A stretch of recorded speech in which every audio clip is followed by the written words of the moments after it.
Bonjour tout le monde, alors bienvenue sur ma chaîne. Aujourd'hui, je vais vous présenter une recette de saumon à la crème qui est extrêmement délicieuse. Même c'est idéal pour les gens qui n'aiment pas l'odeur du poisson ou qui n'aiment pas le poisson tout court. Testez cette recette et vous m'en direz des nouvelles. Franchement, vous ne serez absolument pas déçus. En plus, il y a nos légumes à l'intérieur. Donc je commence par cuire mes brocolis et carottes dans de l'eau salée. Environ une dizaine de minutes, c'est suffisant car on va quand même continuer la cuisson dans le four avec le saumon. Donc 10-15 minutes, c'est suffisant. Voilà, je remets de côté. Et d'ailleurs, je tiens à m'excuser pour mon absence, pour des raisons un petit peu personnelles. Mais je compte revenir de bonne humeur et en pleine forme. Voilà, donc merci d'être toujours présent sur ma chaîne. Je vois que vous êtes nombreux de jour en jour. Je vois vos commentaires, ça me fait vraiment chaud au cœur. Donc je tiens à vous remercier.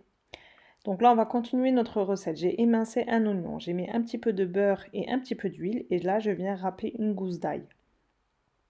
Voilà. Donc on vient faire revenir nos oignons avec l'ail. Cette sauce, elle est vraiment exceptionnelle. Il faut vraiment que vous testez cette recette. Ça adoucit le goût du poisson, c'est vraiment très très très bon. Donc là, je mets une toute petite cuillère à café de concentré de tomate. Je le fais revenir avec les oignons.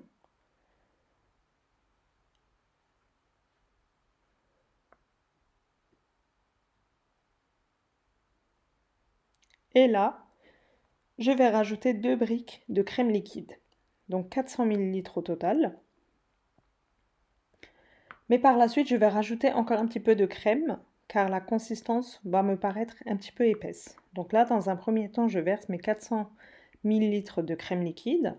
Je mets une cuillère à café de bouillon de légumes. Voilà. Ensuite, je mets un petit peu de poivre.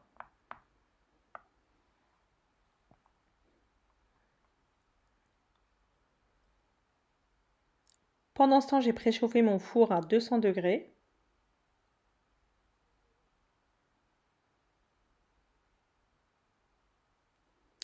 Et là, je vais verser de la ciboulette congelée car je n'avais pas du frais sous la main.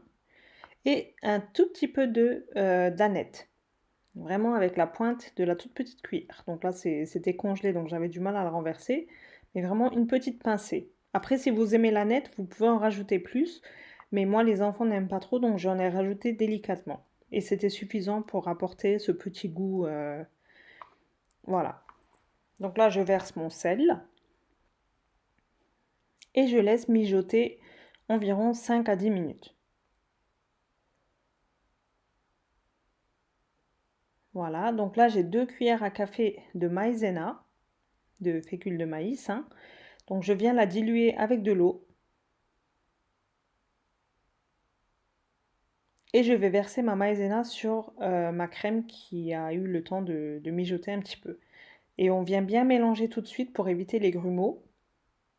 Et vous voyez, elle s'est épaissie directement. Donc pour moi, c'est une texture qui est très épaisse. Donc je rajoute encore un petit peu de crème jusqu'à la texture désirée. Moi, je veux obtenir une crème qui est quand même un petit peu liquide. Donc là, j'ai rajouté une troisième brique de crème liquide, mais si vous voulez pas mettre de crème, vous pouvez très bien rajouter du lait. Voilà. Un petit fond de lait, voilà, c'est suffisant. Vraiment, le reste, c'est à faire à l'œil. Ou alors, vous rajoutez vraiment moins de maïzena. Mais bon, la sauce, elle est vraiment exceptionnelle, hein. Donc là, j'ai mes pavés de saumon que j'ai bien lavés, égouttés. Je verse dessus mes légumes. Ils sont légèrement encore croquants, comme j'ai dit, car la cuisson va continuer au four. Je les dispose comme ça sur le saumon. Je mets quelques tomates cerises. Après, vous pouvez très bien rajouter les légumes de votre choix. Le poireau, ça se marie très bien avec le saumon aussi, donc vous pouvez rajouter du poireau aussi. Et là, je verse ma sauce sur mon plat, sur toute la surface. Et c'est prêt à aller au four pour environ 30-35 minutes. Après, tout dépend de votre four.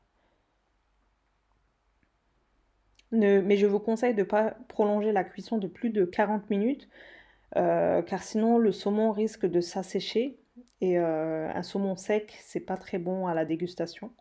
Donc voilà, moi dans mon four, il a cuit environ 40 minutes. Donc j'ai fait des tagliatelles à côté, des pâtes, les enfants adorent. Voilà, et je viens verser un petit peu de ma sauce. Vous voyez, la texture, elle est vraiment parfaite. Voilà, et je vais vous montrer de plus près la texture du poisson, du saumon.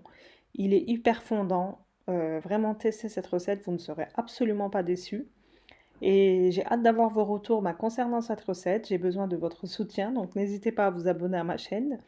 Et je vous dis à très bientôt pour une prochaine recette. Prenez bien soin de vous et à bientôt. Bye bye.